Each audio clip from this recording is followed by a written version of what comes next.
Day 23, something was different. The second movie followed the Creeper's last day of feeding for that particular feeding period. The creature's truck wasn't in Jeepers Creepers 2, but the absence of the truck was an indication of something much larger happening. The Creeper was modifying its behavior, and parking the truck was just a small part of it. New theories are emerging that shine a light on what was really going on. Why did the Creeper park its truck?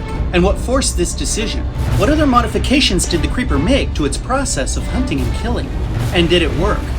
Come on, let's go find out.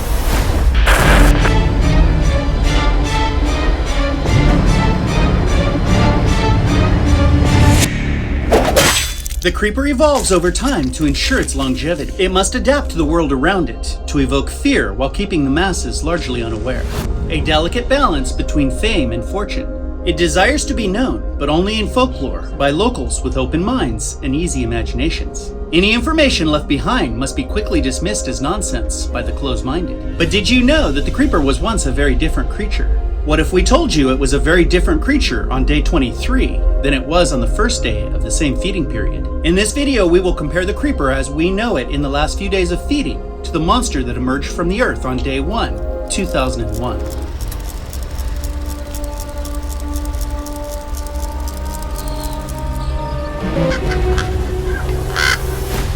Jesus, it's a church. To get started, we'll ask, how does the Creeper hunt? Or more importantly, how did it hunt in the past? What was different then?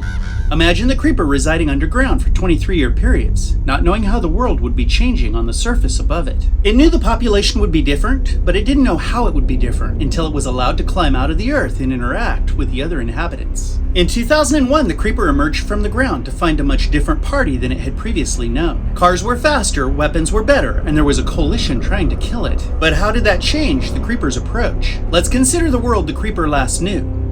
1978.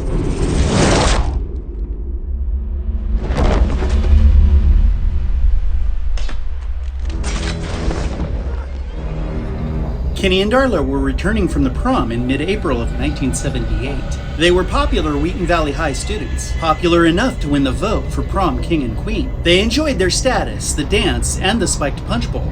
But it was their return trip home that would prove to be most eventful. As they returned, they were killed, but not in a traditional serial killer fashion. Darla's head was removed with an ancient battle axe, while Kenny watched. And after a brief stay at the Creeper's bed and breakfast, something was taken from Kenny's back by something that seemingly needed it more than Kenny did. But they were easy targets for the Creeper.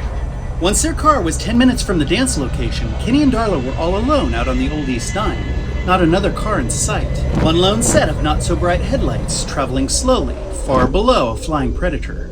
And inside the car, two slightly intoxicated kids sat side by side. Kenny in the driver's position, and Darla next to him in the middle of a long bench seat. The seatbelts had slipped down between the cushions due to lack of use. But there was another important factor. No phones. No texts. No checking in with parents. Darla was expected when she arrived, no later than midnight. All of these primitive factors made hunting humans so much more convenient. And this is what the Creeper was used to. And it was the same in 1955 and 1932. Ultimately, it ran out of time and returned to the earth, back into the ground for 23 more years. But 2001 would prove to be very different. This is Team Leader Miller. We copy and are putting rubber to the road. On or around March 20th, 2001, the Creeper emerged from the ground, anticipating the hunt it had looked forward to for 23 long years. But things seemed different in 2001 than they were in the previous 3 feeding cycles. Cars were faster and brighter. The occupants were held in place by restraints, making it harder to pull them upward out of their vehicles through their roofs. But the biggest change was communication. Each victim the Creeper took seemed to draw much more immediate attention than the previous feeding cycles. It noticed that once someone was taken, the police showed up instantly, and there were strange communication signals traveling through the air around it. It could sense them, promises of arrival times, and calls for help. When the creature emerged on day 1, 2001, it began to hunt the only way it knew how, like it did in 1932, 1955, and 1978. It was bold, confident, and aggressive. It enjoyed causing group fear, so individual fears within a group would escalate and become more intense. And witnesses were part of the process, and even encouraged. They would promote folklore and tell unbelievable tales of past encounters. All of these things made its targets completely transparent. It was so easy to identify those it wanted, and what from them it wanted to take. But 2001 changed everything.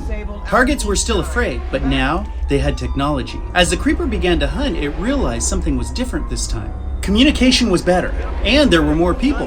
There were more cars on the road than when it was here previously. It seemed to be more difficult to isolate a victim from the rest of the world. The old lone country roads had become wider and more heavily traveled. And the group that had formed to kill the creeper, oh, it knew about them, had become much stronger. There were many more of them. They were organized and had much better coordination. Most people didn't have to stop at payphones to make calls. At one time, payphones were a great place to hunt. Now they all had communication devices, and when attacked, they would call others for help. This was a very different world than the creeper was used to, but none of this was the biggest threat. Do you want to know what was most threatening? Cell phone cameras.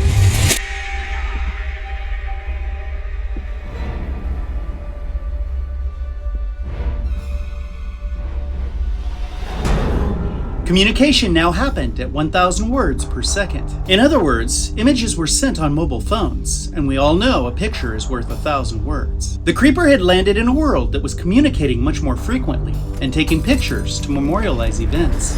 For the first time ever while it was feeding, the population knew about it. It's almost as if its human targets were expecting it and preparing for it. That wasn't good for a monster whose work was controversial, causing it to want to remain anonymous. But how did this ultimately affect the creeper? It wasn't able to collect victims as fast as it had in the past. There were many targets now who had the ability to easily take pictures of their daily lives. This wasn't good news for the creeper. For thousands of years, the creature had relied on campfire stories and folklore to promote fear in future victims. Wild cautionary tales would circulate. Rumors of monsters spread by mothers, fathers, and friends. Every 23 years, it returns to prey on the countryside, they would say. But now it had to avoid proof of its existence. It had to avoid being photographed. The tables were turning on the creeper, and it had to make adjustments. Even more interesting, this was the first feeding period in history that the creature had to change its behavior to avoid danger. It was being forced to become more cunning.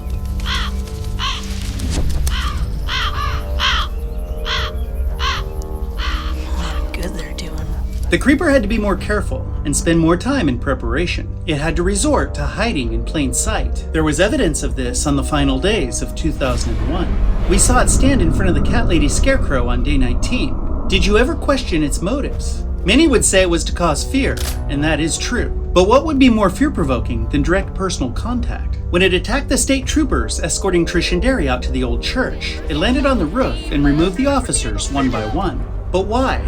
It could have stood in the middle of the road and initially caused even more fear in Trish and Derry, but it chose a safer, more conservative approach. When it stalked Billy Taggart, once again it hid in plain sight, taking the place of one of the Taggart scarecrows. It spent a considerable amount of time planning to scare Billy, so ultimately it could take him. But it could have achieved the same thing, landing right in the middle of the Taggarts, making direct contact. This method would have been effective and saved a lot of the creeper's time. As a matter of fact, that approach would have removed the shotgun from the equation completely, leaving the older Taggarts defenseless. So why did it take the stealth approach?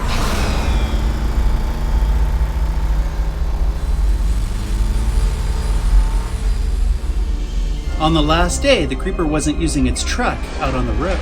That's because on day 22, the creeper hunters located the creeper in its truck and launched an attack against it. It's likely the truck was concealed somewhere in the countryside out of sight, or it's possible it was already underground, preparing for the next 23 years. The fact that it wasn't out driving its truck on day 23 may indicate there was still a significant number of creeper hunters looking for it. Yet, the creature was still careless. The hell is that?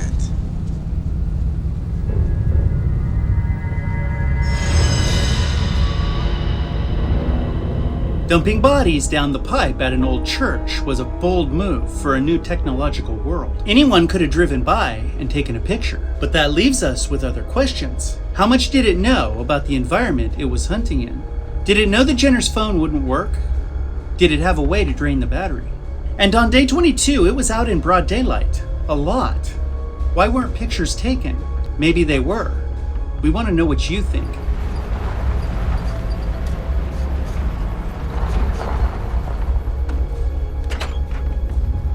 As always, we've tried to stimulate your imagination, so as a family of creeper hunters, we can accumulatively contribute thoughts and figure out what really happened. You make sure you leave us your thoughts in the comments below. The factual reason why the creeper truck wasn't in the second film is interesting. After the filming of the first movie, all 3 trucks were sold for scrap, and there was no budget allocated to build more. The writer-director came to regret this decision. You see, he didn't think the truck was important to the franchise, and fans didn't agree, citing it as one of the scariest, most memorable parts of the first movie. Also, as this channel has grown, it's important to us that you know some things. First of all, we love and appreciate this family. It's grown to be so much more than we could possibly have imagined, and we always look forward to your theories and ideas. But as we grow, also understand just how difficult it is to keep track of comments. And even more time-consuming can be tracking comments to provide credit, even using the search option. And another thing we never anticipated was getting 5 different comments about the same thing. But just understand, it can be difficult to keep track. And remember, this is going to be true of all your favorite YouTubers. Cut them some slack. We love our Jeepers fans. Keep on creeping. Until next time, we'll see you.